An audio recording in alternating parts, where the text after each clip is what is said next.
Recently, scientists from Indiana University School of Medicine report a new blood test that can predict a patient's state of anxiety and their future risk.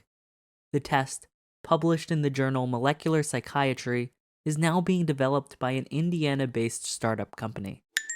The Institute for Health Metrics and Evaluation's Global Burden of Disease study reported that an estimated 792 million people are living with a mental health disorder globally. Approximately 284 million are experiencing an anxiety disorder, an umbrella term that comprises conditions such as phobic, social, obsessive compulsive OCD, post traumatic disorder, or generalized anxiety disorders. Many people are suffering from anxiety, which can be very disabling and interfere with daily life, says Alexander Niculescu, professor of psychiatry at Indiana University School of Medicine and senior author of the new study. Generalized anxiety disorder, or GAD, can be difficult to diagnose. In some cases, it can also be difficult to distinguish from other mental health conditions, such as depression. You may have GAD if your worrying significantly affects your daily life, including your job and social life. Your worries are extremely stressful and upsetting. You worry about all sorts of things and have a tendency to think the worst. Your worrying is uncontrollable. You have felt worried nearly every day for at least 6 months. During a psychological evaluation, a specialist asks if you have a family history of an anxiety disorder or depression. He or she asks about your symptoms, when they started, how long they have lasted, how severe they are, whether they have occurred before, and if so, how are they treated. In addition, he or she may ask you to complete a questionnaire which asks about the ways your symptoms affect your life. Other psychological conditions, including post-traumatic stress disorder and eating disorders, may accompany anxiety disorders. For this reason, the specialist also asks questions that allows him or her to evaluate whether another psychological condition could be affecting you. After the specialist assesses your symptoms and family history, he or she conducts a feedback session during which you and the doctor discuss the diagnosis and the most appropriate treatment options. However, these diagnostic methods are highly subjective, making it difficult to objectively determine whether a person has an anxiety disorder. Due to the lack of objective detection methods, the severity of this disease is often underestimated. Researchers conducted a long-term study using longitudinal self-reports of low and high anxiety states from patients with mental disorders and discovered blood gene expression changes. The results demonstrated an improvement in the accuracy of gender and diagnosis-specific biomarkers using an individualized approach, particularly in females. The biomarkers with the best overall evidence were GAD1, NTRK3, ADRA2A, FZD10, GRK4, and SLC6A4. Finally, the researchers identified which biomarkers are targets for existing drugs, which can be used to match patients with drugs and measure treatment response.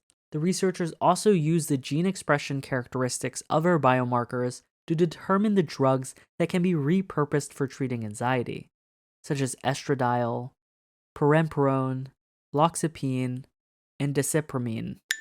Niculescu's team previously developed tests for the diagnosis of pain, depression, bipolar, and post-traumatic stress disorder using blood-based biomarkers.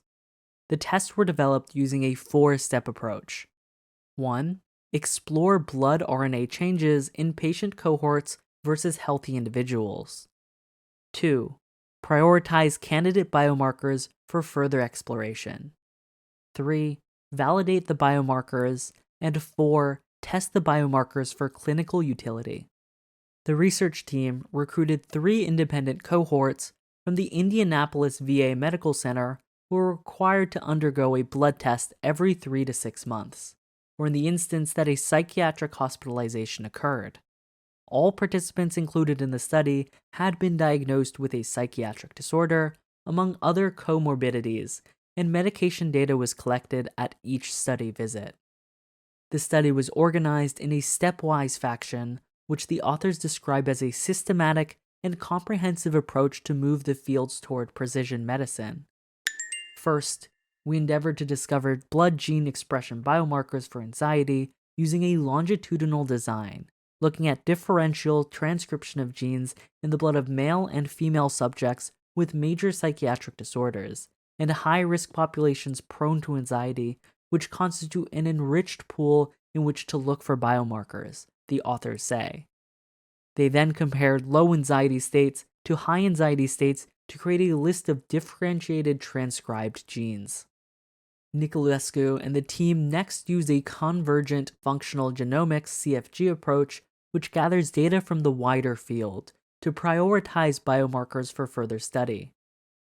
To validate the biomarkers, Niculescu and colleagues explored whether the transcription levels of the prioritized biomarkers changed dramatically in an independent cohort of participants that had been diagnosed with clinically severe anxiety. Their fourth and final step involved testing the biomarkers in a final cohort of psychiatric patients and identifying which of the biomarkers could be targeted by existing drugs.